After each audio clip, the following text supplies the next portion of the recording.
Himbau untuk semua masyarakat di Kota Padang bahwa sinergitas jadi tujuan utamanya adalah bagaimana meningkatkan ekonomi Kota Padang. Saat ini juga ada Koperasi Merah Putih dari pusat dan ini kita sinergikan dengan penguatan untuk Koperasi Berjaya.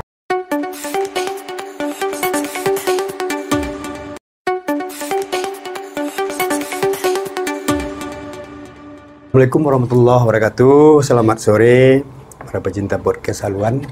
Sore ini kita kedatangan tamu istimewa, seorang wanita tangguh nih sebagai Kepala Bapeda Badan Perencanaan Daerah Kota Padang, yaitu Ibu Yeni Yuliza, Insinyur Yeni Yuliza MT. Pada sore hari ini kita akan bincang-bincang seputar program unggulan Progul dari pasangan Wali Kota Padang Pak Fali Amran dan Wakil Wali Kota Padang Buya Maigus Nasir. Sehat Bu Yeni? Ya, alhamdulillah sehat. Kak An, saya panggil Kak An atau Pak Andri. Selamat sore rekan-rekan semua podcast haluan. Terima kasih ke Pak Andri, kita sudah diundang pemerintah Kota Padang dalam podcast sore ini, dan juga insya Allah bincang-bincang ini juga memberikan informasi Pak Andri terkait dengan bagaimana Kota Padang 5 tahun ke depan. Apa saja yang akan kita coba ungkit dan coba kita selaraskan dari kebutuhan masyarakat Kota Padang dan mencapai Kota Padang yang maju dan sejahtera ke depan. Iya, sebelum kita masuk Bu Yeni, barangkali Bapeda ini sebuah OPD yang sangat berat itu. Kalau ibaratnya tukang ramu, sementara nanti tukang hidangnya baru OPD-OPD lain. Iya. Nah, sebelum kita masuk Progul, kira-kira pekerjaan-pekerjaan strategis apa sebenarnya yang dilaksanakan di Bapeda, khususnya Bapeda Kota Padang? Ya. Benar seperti yang disampaikan oleh Pak Andri tadi, rekan-rekan semua, bahwa Bapeda itu adalah Badan Perencanaan Pembangunan Daerah. Jadi semua perencanaan pembangunan itu diramu di Bapeda dan kemudian dijabarkan oleh masing-masing OPD, masing-masing dinas di Kota Padang, dan ini akan menjadi program kegiatan tahunan yang dilaksanakan setiap tahunnya. Di Bapeda saat ini, Pak Andri, kita sedang menyusun RPJMD, yaitu Rencana Jangka Menengah Daerah Kota Padang 2025-2029. Jadi RPJMD ini adalah bagian dari perencanaan kita untuk menghantarkan Kota Padang 5 tahun ke depan. Jadi di saat ini kita sedang menyusun RPJMD yang merupakan turunan dari rencana jangka panjang Kota Padang 2025-2045. Jadi Kota Padang itu juga mempunyai jangka panjang untuk 20 tahun ke depan sampai 2045, dan saat ini kita di posisi periode pertama, Pak Andri. Jadi periode pertama dari RPJMD ini, dan ini juga menjadi bagian dari rencana strategis di masing-masing OPD untuk menjalankannya dalam 5 tahun dan menurunkannya tahun ke tahun. Jadi prioritas renja OPD setiap tahunnya. Ya, barangkali kalau kita hubungkan dengan Progul dari pasangan wali kota kita dan wakil wali kota, kira-kira bagaimana strategi dari Bapeda untuk menselaraskan dengan program unggulan? Karena kalau rencana tadi itu kan ada itu tingkat menengah, sementara Progul itu ada yang jangka pendek. Nah, kira-kira mungkin Ibu bisa menjelaskan bagaimana strateginya dari Bapeda dalam hal ini Pemko Padang dalam menindaklanjuti dari program unggulan pemimpin kita Kota Padang. Jadi dalam RPJMD itu adalah bagian dari pertama adalah turunan dari RPJP, seperti yang disampaikan tadi, dari program jangka panjang. Kemudian di dalam RPJMD itu ada turunan dari program strategis nasional. Jadi program Astacita dari nasional itu diturunkan sampai provinsi dan dijabarkan di kabupaten kota, termasuk di Kota Padang, masuk di dalam program RPJMD tersebut. Dan yang penting juga di situ bahwa RPJMD ini mengakomodir visi misi kepala daerah terpilih. Jadi di dalam RPJMD ini kita mengakomodir dari mulai visi, misi, kemudian program unggulan dan aktivasi. Jadi di dalam visi misi kepala daerah terpilih ini kita memiliki visi yaitu menggerakkan segala potensi. Dalam artian bahwa kita melakukan pembangunan itu secara kolaboratif, melibatkan semua unsur di dalamnya, yaitu menggerakkan segala potensi untuk mewujudkan Kota Padang sebagai kota pintar atau smart city dan kota sehat berlandaskan budaya dan agama menuju Kota Padang yang maju dan sejahtera. Jadi tujuan utamanya adalah bagaimana meningkatkan ekonomi Kota Padang, membuat masyarakatnya maju dan sejahtera dalam 5 tahun ini. Ini ada 9 perugul dari pasangan Pak Fadli dan Migus ini. Dari 9 itu yang didahulukan yang dalam waktu dekat ini yang mana? Nah, jadi kami lanjutkan nih Kak Andri. Dari visi misi tersebut ada 8 misi, kemudian 9 program unggulan dan ada 40 aktivasi. Jadi masing-masing program tersebut itu selaras. Jadi semuanya maju. Jadi semuanya dari 9 program unggulan tersebut, dari mulai Padang Amanah, kemudian Padang Juara, Smart Surau, Sinergi Nagari, Padang Melayani, Padang Rancak, Padang Sigap, UMKM My Class, dan Jelajah Padang, yang turunannya ada 40 aktivasi, itu semua kita prioritaskan masing-masingnya secara bertahap tahun ke tahun, dan itu prioritas utama. Di prioritas utama ini kita akan maju kepada visi wali kota, yaitu untuk mewujudkan kota pintar dan kota sehat. Jadi semua unsur yang mendukung kota pintar dan kota sehat itu adalah bagian dari penyelarasan program prioritas. Yang pertama dari program tersebut, bagaimana semua unsur itu berdigital. Jadi maksudnya digital ini semua pekerjaan memudahkan, mulai dari pajak, satu kesatuan, dari program pelaksanaan, perparkiran dan sebagainya. Itu dibuatkan digitalisasi untuk Padang Apps. Jadi semuanya terkelola melalui digitalisasi dengan sifat ini menjadi transparan, akuntabel, dan ini dapat dilihat bersama dari program ini secara bersama. Kemudian dari hal tersebut, dari mulai perubahan anggaran 2025, sebenarnya kita sudah masuk ke 40 aktivasi tersebut.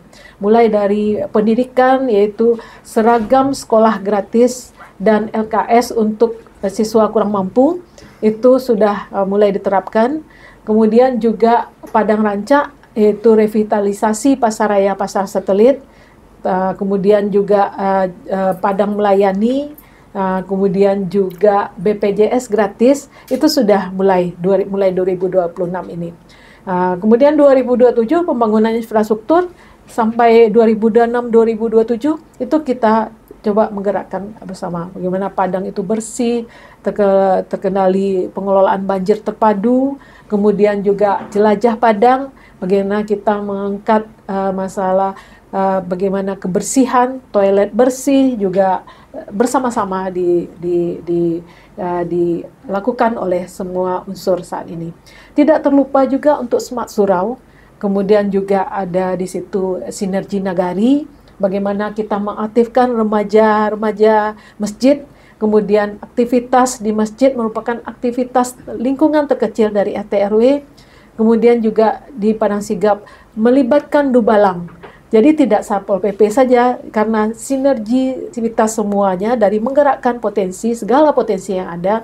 Kita mulai keamanan itu tidak Satpol PP saja, mulai dari kerukunan RT, RW, kerukunan adat, kan juga berperan. Jadi bagaimana mengurangi dari masa anak-anak kita yang tawuran, juga mengurangi balap liar yang ada jadi meresahkan warga saat ini, itu menjadi prioritas utama.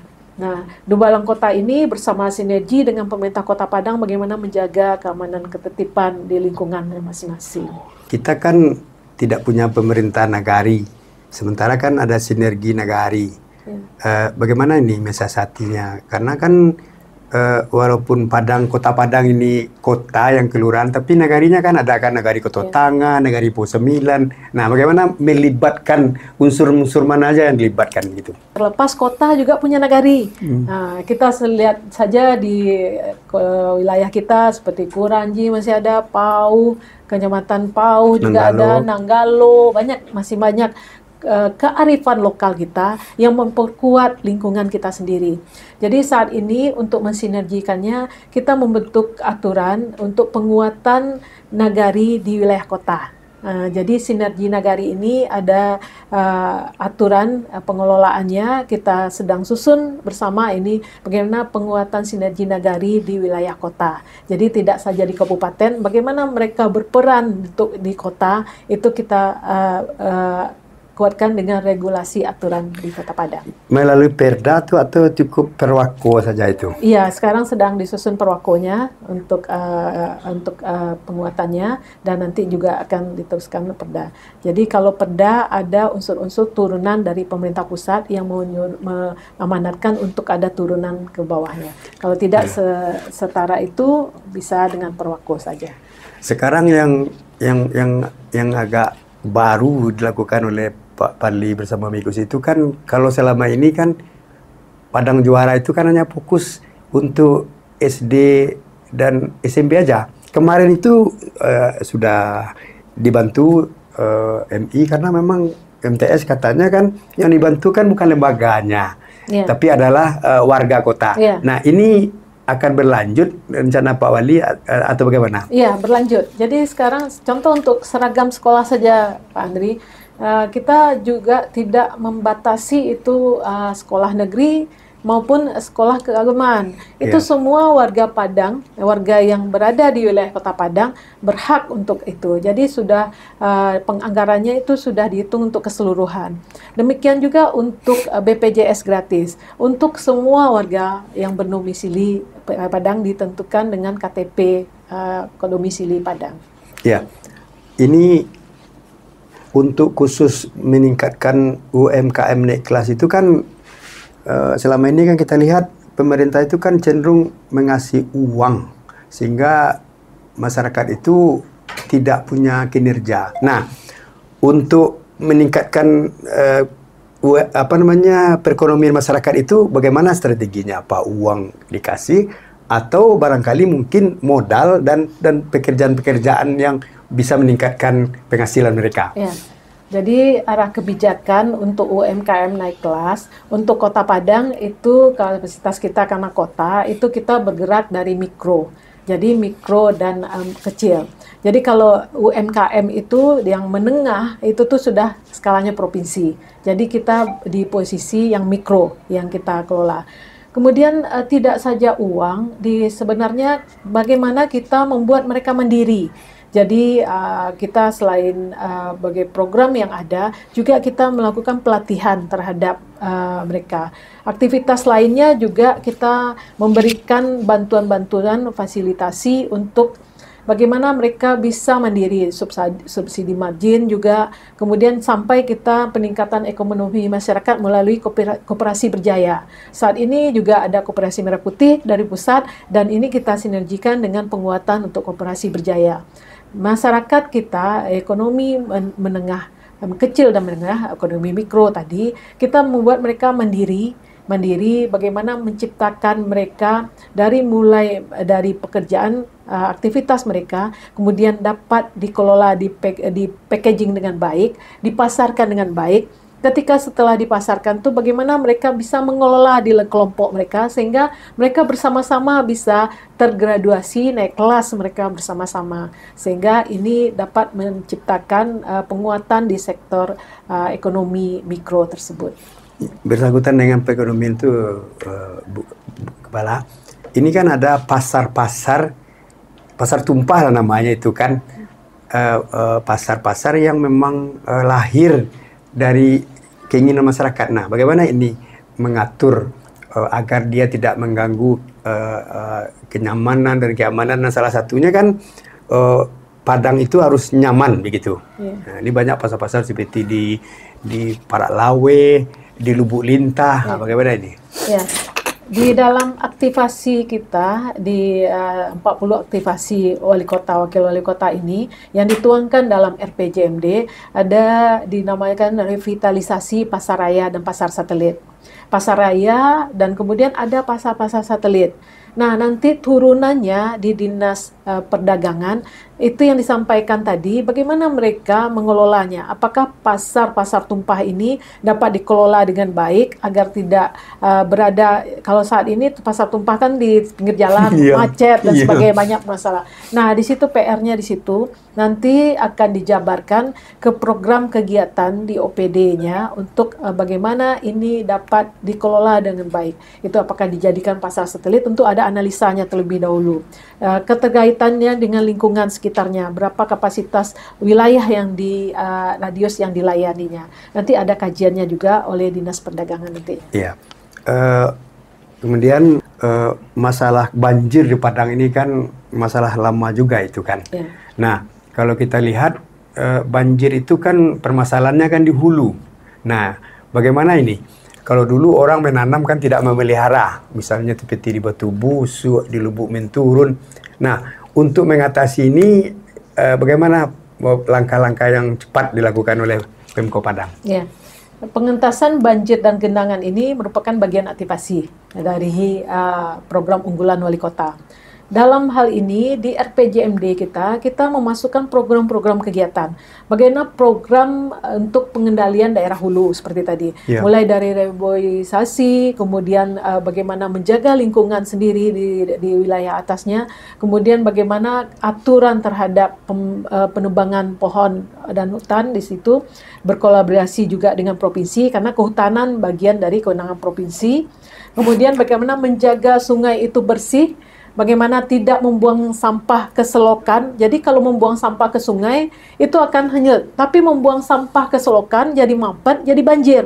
Nah, kedua-duanya hal yang merupakan bagian yang tidak boleh ditiru. Jadi bagaimana masyarakat peduli. Yang saat ini lebih sulitnya itu bagaimana kita mengedukasi masyarakat bahwa sampah itu bagian yang harus dikelola, dan saat ini sudah ada turunan dari Dinas LH Kota Padang, bagaimana sampah itu dikelola dan menjadi nilai ekonomi, jadi sirkular ekonomi di sana. Jadi sampah itu yang saat ini masuk ke sungai dan badan-badan sungai itu tidak akan menyebabkan banjir. Jadi tidak ada lagi sampah yang masuk ke sungai. Kemudian selain itu di wilayah hulu dan hilir ini perlu ada pembenahan di dalam hilirnya dengan bagaimana kita mengatasi dengan berbagai teknologi.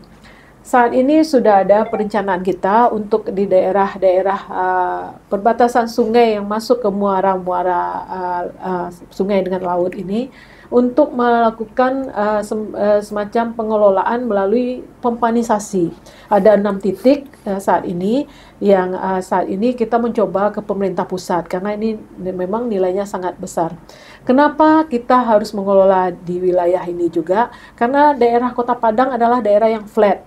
Flat ini ketika hujan dengan durasi tinggi dalam sekian jam saja itu akan menyebabkan banjir dan genangan, apalagi disertai dengan pasang naik. Nah, hujan durasi tinggi, nah ini akan terjadi mampet saluran sungai ini, itu yang akan menggenangi wilayah-wilayah yang flat tadi. Jadi perlu ada rekayasa teknis dengan pompanisasi di wilayah-wilayah itu. Ya, kembali ke masalah sampah ini kan pemerintah yang terujung itu kan lurah. Apa memang tidak diberdayakan begitu. Lurah itu kan lebih menguasai daerahnya. Sementara tenaga kebersihan itu kan masih diatur oleh DLH. Ya. Kan apakah tidak lebih efektif misalnya sekian orang ditaruh di kelurahan ini, mau bersih kelurahannya dan dengan memberdayakan RT RW. Selama ini enggak kan, lurah itu sepertinya ini karena memang tenaganya tidak ada. Nah, kalau misalnya ditaruh tenaga kebersihan itu di kelurahan ini sekian orang, lurah lah yang bertanggung jawab. Bagaimana? Apa ada semacam itu rencananya? Saat ini lurah, kecamatan dan kelurahan itu fokus utamanya sebenarnya 5 tahun ke depan tuh ada 2. Satu menjaga kebersihan, satu menjaga keamanan.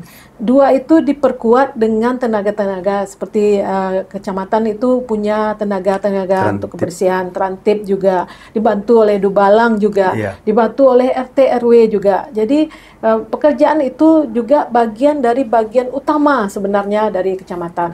Dan juga masyarakat sendiri perlu aware terhadap hal-hal tersebut.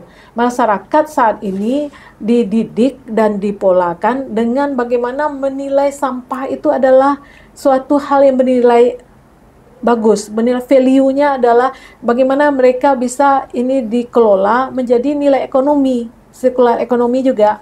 Jadi sampah yang ada itu selain kita kelola, tanggung jawab juga oleh kelurahan dan juga ada regulasi aturan yang menyebabkan ketika membuang sampah di sembarangan itu ada dendanya juga. Jadi dari mulai pendekatan dari regulasi, pendekatan dari aktivitas masyarakat kita edukasi dan juga ada pengawasan penertiban dari lurah dan camat, RT RW dan masyarakat juga. Kalau lurah saja mungkin tidak akan bisa berhasil karena wilayahnya juga luas. Jadi peran serta masyarakat itu sangat penting. Jadi masyarakat sangat berperan penting dalam pengelolaan lingkungan ini. Jadi kuncinya di sini adalah kolaborasi ini. Jika masyarakat tidak turut ikut serta dalam semua program pemerintah, ini tidak akan mencapai hasil yang maksimal. Termasuk juga yang miris itu orang kaya pakai mobil lalu buang sampahnya keluar. Sering itu. Nah, masyarakat itu kan kalau tidak ditindak tegas, itu kan tidak jerah dia. Nah, ini perlakuan terhadap masyarakat yang membuang sampah sembarangan. Ini bagaimana? Kalau di zaman Pak Seruju kan ada tipiring namanya.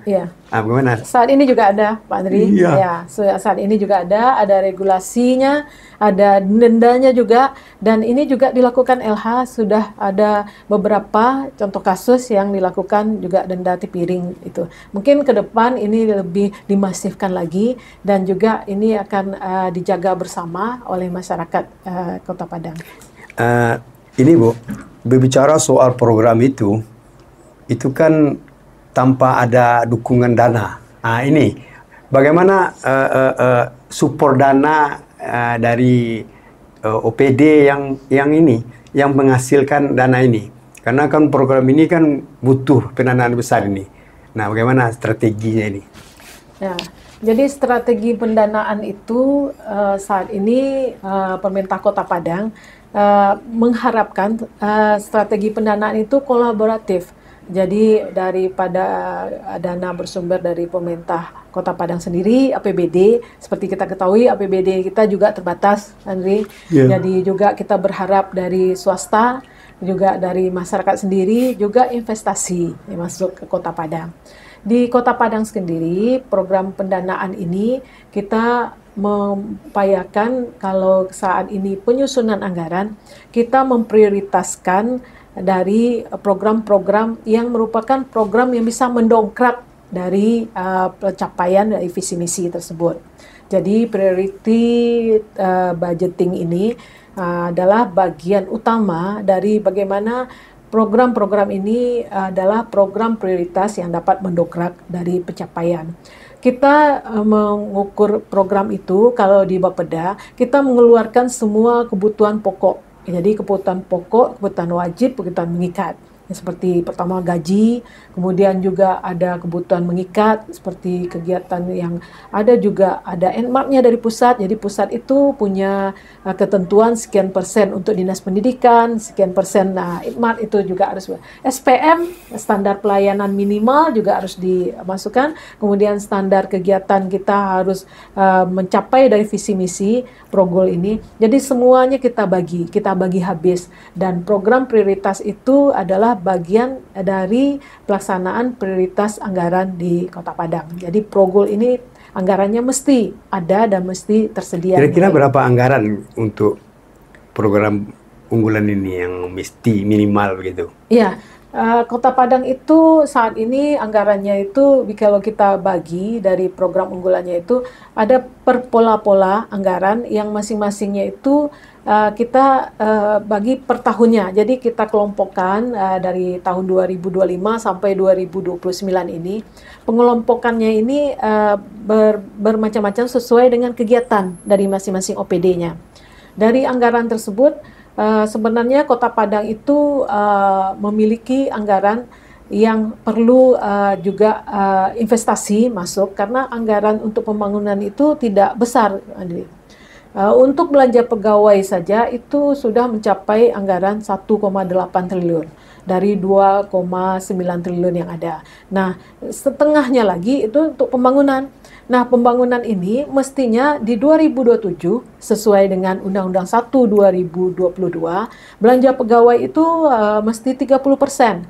Yang lainnya infrastruktur harus 40%. Nah, di situ kita membagi anggaran sesuai proporsi, sesuai ketentuan undang-undang. Nah, masing-masingnya itu dapat kita lihat di program-program kegiatan OPD. Nah, dari total kegiatan tersebut. Namun untuk infrastruktur aja harus 40% dari anggaran utama Kota Padang. Ya, ini bukan dalam rangka Kepala Bapeda untuk menilai kesiapan OPD ya. Bagaimana Ibu melihat kepala OPD itu dalam segera action begitu untuk menjalankan Progul ini? Ya. Baik, ini pertanyaan yang cukup bagus, Pak Andri. Bapeda saat ini kita sudah berada di rancangan akhir RPJMD. Rancangan akhir ini direncanakan dengan DPRD untuk menyepakatinya kesepakatan bersama melalui paripurna itu hari Senin 28 Juli, insyaallah. Jadi 28 Juli itu kita paripurna, setelah itu kita mengajukan ke provinsi untuk evaluasi gubernur, dan itu penomoran yang tidak boleh melebihi 6 bulan setelah pelantikan kepala daerah. Jadi tidak boleh melebihi 6 bulan tersebut. Dari posisi itu, 1 bulan setelah penetapan RPJMD ini harus ditetapkan perwako masing-masing Renstra OPD. Jadi Renstra OPD ditetapkan. Nah, penilaian dari masing-masing OPD, disitulah OPD menyusun program-program kegiatan seperti yang kita jabarkan yang banyak tadi, program unggulan itu berada di Renstra OPD. Nah, di Renstra OPD ini, semua yang menjadi program di Renstra OPD adalah bagian dari kinerjanya OPD. Nah, kinerja itu ada program, ada indikator, ada target. Nah, kalau menilainya adalah bagian dari setelah penetapan Renstra OPD, indikatornya itu mulai berjalan, dan nanti ada evaluasi. Evaluasi itu juga melibatkan inspektorat nantinya, dan pencapaian itu menjadi kinerja utama dari masing-masing kepala dinasnya. Masih banyak lampu-lampu jalan itu, terutama tidak di jalan yang utama itu yang mati. Nah, ini bagaimana ini? Karena itu butuh, salah satu penyebab tawuran itu termasuk itu. Tawuran, macam-macam lah. Bagaimana ini? Ini butuh secepatnya. Kalau jalan-jalan kan sudah ditambal-tambal itu. Ya. Nah, ya. Baik, ini jadi catatan bagi kita dari program kegiatan. Sebenarnya ini tidak masuk di RPJMD, dari dokumen RPJMD itu sampai ke program. Tapi kalau lampu jalan, penerangan, itu tuh sudah masuk kegiatan. Jadi itu bagi catatan bagi kita untuk Dinas Perhubungan, bagaimana di lokasi-lokasi strategis dan sampai ke wilayah masyarakat akan dilakukan padang terang ini. Jadi padang terang ini sebenarnya sudah dilakukan oleh Dinas Perhubungan. Namun ada beberapa kendala di lapangan bahwa kita memang harus melakukan revitalisasi atau kita memperbaiki lampu-lampu yang ada. Tidak semua lampu jalan yang ada itu dapat langsung kita perbaiki, karena juga ada yang strukturalnya dari masyarakat perorangan atau kelompok masyarakat menetapkan penerangan di masing-masing kompleknya itu kadang-kadang tidak sesuai dengan standar dari lampu PJU yang ada. Nah, itu tuh perlu diremajakan kembali dan itu perlu pembenahan kembali. Banyak juga lampu yang jalan yang ada saat ini sudah masa umurnya sudah terlalu lama, jadi perlu peremajaan di situ. Di samping menambah titik-titik baru untuk supaya jadi padang terang. Tapi dananya cukup banyak itu, Bu. Nah, iya. Oke, barangkali bincang-bincang kita kalau dilanjutkan sangat banyak sekali itu sebenarnya, apalagi Bapeda ini kan otaknya OPD ini kalau saya bilang. Karena di sanalah intinya. Barangkali mungkin untuk hari ini kita cukupkan demikian. Terima kasih Bu Kepala Bapeda. Semoga tetap jaya dan karirnya bisa meningkat lagi begini. Amin. Para pecinta podcast haluan, demikian tadi bincang-bincang kita dengan Kepala Bapeda Kota Padang, Ibu Insinyur Yeni Yuliza MT. Mudah-mudahan ini menjadi sebuah penyemangat dan untuk pembangunan yang lebih baik lagi di Kota Padang. Demikian, terima kasih Bu. Terima kasih Andri, terima kasih semua rekan-rekan podcast haluan. Kami sudah diundang Bapeda di sini. Atau ada himbauan untuk warga kota? Kita menghimbau untuk semua masyarakat di Kota Padang bahwa sinergitas dalam pembangunan Kota Padang ini sangat dibutuhkan peran serta masyarakat. Termasuk perantau juga ya? Iya, di perantau juga dan ini kolaborasi ini perlu kita tingkatkan dan bagaimana pembangunan itu bisa berhasil kalau pembangunan itu dilaksanakan oleh kita bersama, oleh semua unsur stakeholders yang ada. Ya, terima kasih. Assalamualaikum warahmatullahi wabarakatuh. Ya.